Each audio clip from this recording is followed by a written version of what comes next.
Hello student, myself Pawan Kumar Shukla. Today we are going to study about the class 12 chemistry. The chapter name is electrochemistry. आज हम अपने electrochemistry series को आगे बढ़ाएंगे. And here we are going to find out the relation between delta G and EMF of cell. हम आज आप लोगों को रिलेशन बताएंगे डेल्टा G में और EMF of cell में. तो delta G means gives free energy. इसको हम ऑलरेडी जो है थर्मोडायनेमिक्स चैप्टर में स्टडी कर रखा है. डेल्टा जी का मतलब होता है गिव्स फ्री एनर्जी. यह मुझे क्या देता है? यह मुझे इंट्रोपी को स्पॉन्टेनियस रिएक्शन है कि नॉन स्पॉन्टेनियस रिएक्शन है, मतलब रिएक्शन अपने आप हो जाएगा कि रिएक्शन अपने आप नहीं होगा, इसको चेक करने का एक मेथड है. और ईएमएफ हाफ शेल का मतलब होता है ई सेल. तो अगर सपोज करो कोई रिएक्शन है वो स्पॉन्टेनियस है, अपने आप हो रहा है, तो उसका जो डेल्टा जी होगा वह कितना आएगा? माइनस आएगा.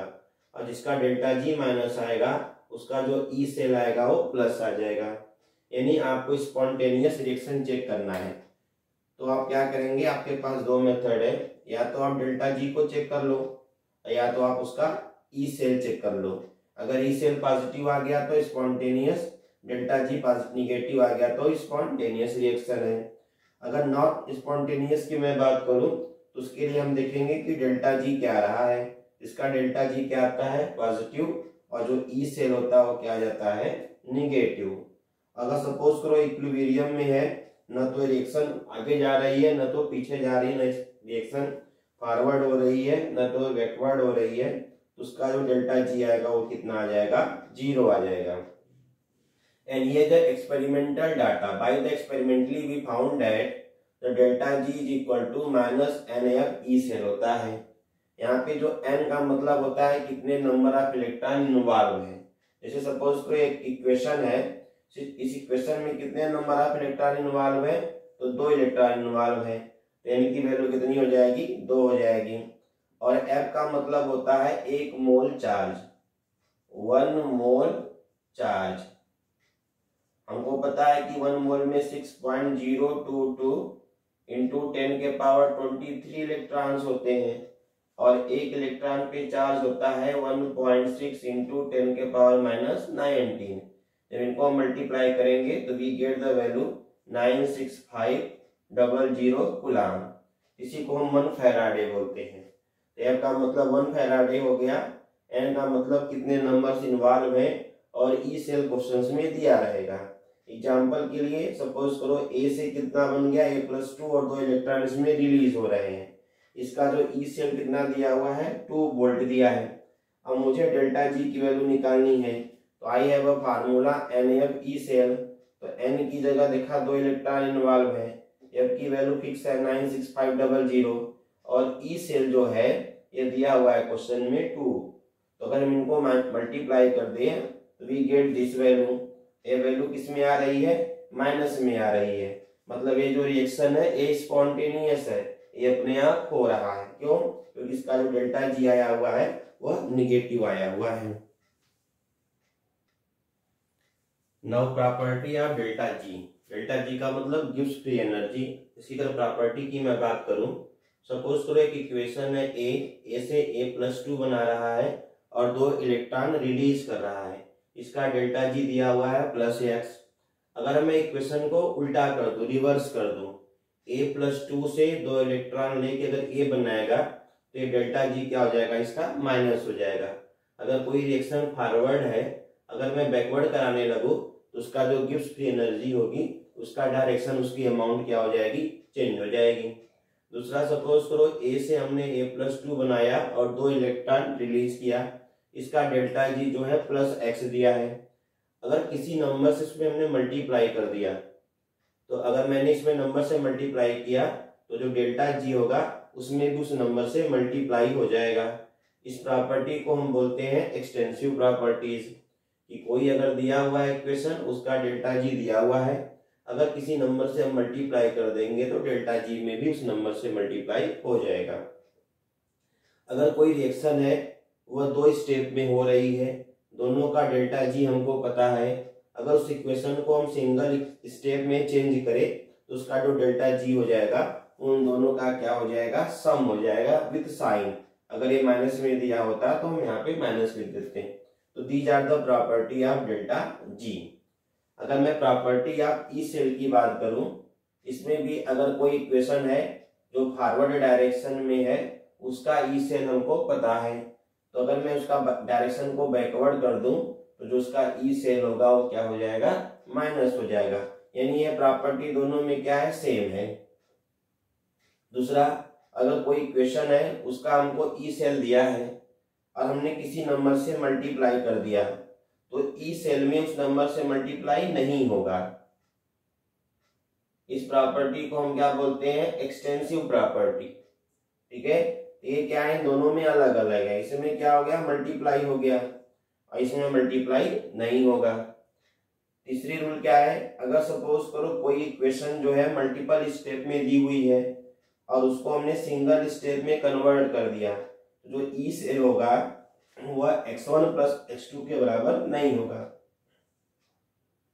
ऐसा हम नहीं लिख सकते। इसमें हम लिख सकते थे ये जो डेल्टा जी होगा उन दोनों के सम के बराबर होगा, बट ई सेल जो है ऐसा नहीं होगा। तो अगर इस क्वेश्चंस का हमको ई सेल निकालना होगा तो हम किसकी हेल्प लेंगे, डेल्टा जी की हेल्प लेंगे।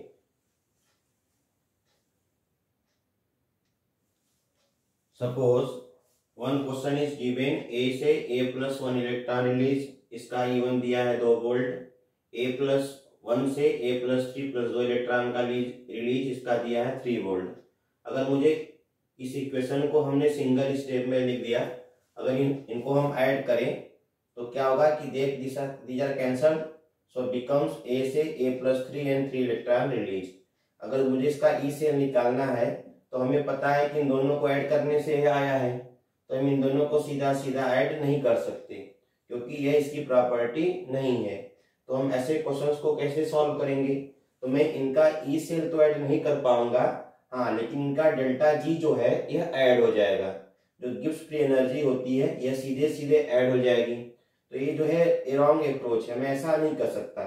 तो अगर मुझे ई सेल चाहिए तो हम क्या करेंगे, हमें पता है कि जो जी होगा वह G1 प्लस G2 के बराबर होगा। हमने जी का फार्मूला पढ़ रखा है, G -NF ई सेल होता है। तो हमने यहाँ पे लिख दिया -NF ई सेल, यहाँ पे N1F E1 सेल और यहाँ पे N2F E2 सेल। अच्छा, N की वैल्यू यहाँ पे कितना है, 3 है, तो हमने लिख दिया 3F ई सेल। N1 में N की वैल्यू कितनी है, 1 है, तो 1F और ई सेल की वैल्यू दिया हुआ है 2 और N2 की वैल्यू कितनी है, 2 है, तो 2F इंटू 3। तो दिस बिकम -2, दिस बिकम -6, तो -6 -2 कितना हो गया, -8 हो गया। अब यहाँ माइनस से माइनस क्या हो जाएगा, कैंसिल हो जाएगा, F से F भी क्या हो जाएगा, कैंसिल हो जाएगा। तो हम यहाँ से ई सेल की वैल्यू फाइंड आउट कर लेंगे, ये कितना आ जाएगी, 8/3। तो अगर मुझे ई सेल निकालना है सिस्टम का और वह जो सिस्टम है वो कॉम्बिनेशन ऑफ 2 और मोर रिएक्शन है, तो हम सीधे सीधे उनका एडिंग नहीं कर पाएंगे। उसके लिए हम क्या करेंगे, हम डेल्टा जी का हेल्प लेंगे। अच्छा, अगर आपको याद होगा तो हमने जो प्रीवियस क्वेश्चन था जिसमें Zn से Zn+2 और 2 इलेक्ट्रॉन और इसका ऑक्सीडेशन, इसका जो था वो ऑक्सीडेशन पोटेंशियल था, और Cu+2 से 2 इलेक्ट्रॉन लेके क्या कन्वर्ट हो गया, Cu, इसके पास रिडक्शन पोटेंशियल था। अगर हमने यहाँ पे जो ई सेल निकाला था वहां पे हमने सीधा सीधा इनको ऐड कर दिया था, ठीक है ना। जो हमने पहला लेक्चर्स पढ़ाया उसमें हमने इनको सीधा सीधा ऐड कर दिया, और यहाँ पे मैं आपसे बोल रहा हूँ कि ऐड नहीं होगा, तो आखिर यहाँ पे ऐड नहीं होगा, लेकिन वहां पे तो हमने इसको सीधा सीधा ऐड कर दिया था। ऐसा हम क्यों कर पाए थे वहां पे, इसका रीजन यह था कि यहाँ पे n की वैल्यू सेम थी। जो n की वैल्यू सेम थी तो इस फार्मूले के अकॉर्डिंग जो है दोनों सेम हो गया। तो अगर सपोज करो मेरे पास दो सिस्टम का E1 E2 दिया है और मुझे टोटल E चाहिए, तो हम इनको सीधा सीधा तभी ऐड कर पाएंगे जब इनका n सेम हो। यहाँ पे n सेम नहीं था इसलिए हम सीधा सीधा ऐड नहीं कर पाए, लेकिन जब मैं आपको वहां पे पढ़ाया तो हमने इनको सीधा सीधा ऐड कर रखा है। क्यों रखा है, क्योंकि यहाँ पे जो इनका n था वह n की वैल्यू दोनों में सेम थी। Now here new term delta G not. तो ये जो डेल्टा जी नॉट है ये भी गिब्स फ्री एनर्जी है, बट कब है? Eight a standard condition. तो ये डेल्टा जी नॉट भी होता है जिसका फार्मूला आ जाएगा N F E not cell. E not cell भी क्या होता है? स्टैंडर्ड कंडीशन पे ई सेल होता है। और डेल्टा जी नॉट क्या है? गिब्स फ्री एनर्जी, वो भी किस पे? एट स्टैंडर्ड कंडीशन पे। अगर सपोज करो मुझे डेल्टा जी नॉट पता है तो हम उस सेल का डेल्टा जी निकाल सकते हैं। फार्मूला क्या होता है? Delta G is equal to delta G not plus 2.0303 RT log 10 NQ। यहाँ पे जो R है वो गैस कांस्टेंट है, जो T है वह टेम्परेचर है, और जो Q है उसको हम बोलते हैं रिएक्शन कोएफिशिएंट। अब हमारे दिमाग में क्वेश्चन आएगा कि जब डेल्टा जी नॉट हमको पता है तो हम डेल्टा जी क्यों निकालें? तो हमने डेल्टा जी इसलिए निकाला क्योंकि जो स्पॉन्टेनिटी है और नॉन स्पॉन्टेनियस रिएक्शन है, reaction are spontaneous or non spontaneous, उसको चेक करने के लिए हम डेल्टा जी देखते हैं, इसको हम नहीं देखते। जो डेल्टा जी नॉट है ये नहीं बताता है कि रिएक्शन स्पॉन्टेनियस है कि नॉन स्पॉन्टेनियस। उसके लिए मुझे क्या चाहिए? Delta G. तो एक रिलेशन हमने फाइंड आउट कर लिया कि अगर मुझे डेल्टा जी नॉट पता है तो हम उसका डेल्टा जी निकाल सकते हैं by help of this equation. Suppose here is one question, a plus b plus 2 means b equals is equal to a equals plus b।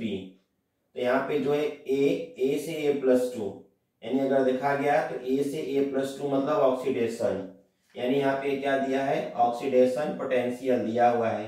कितना दिया हुआ है? 2 वोल्ट।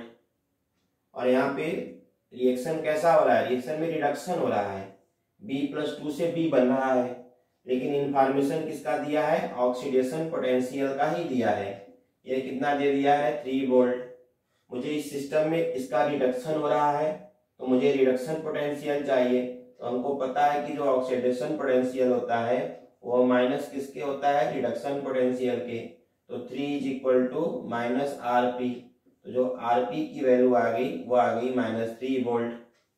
अच्छा, इसमें अगर देखा जाएगा मुझे इसका ई सेल चाहिए तो मुझे पता है कि मैं इनको डायरेक्ट ऐड नहीं कर पाऊंगा, लेकिन यहाँ पे कितने इलेक्ट्रॉन का इन्वॉल्वमेंट है? 2 इलेक्ट्रॉन का।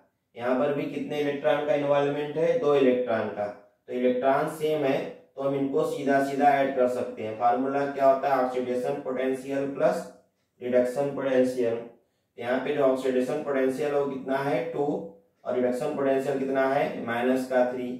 तो ई सेल कितना आ गया? -1 वोल्ट आ गया। और हमको पता है कि जिसका ई सेल निगेटिव होता है उसका डेल्टा जी क्या होता है? पॉजिटिव होता है। और जिसका डेल्टा जी पॉजिटिव होता है वह रिएक्शन क्या होता है? Non spontaneous. This is the non spontaneous reaction. I think this is clear to you. अगर आपको यह वीडियो समझ में आया हो तो please like and subscribe my channel. जय हिंद।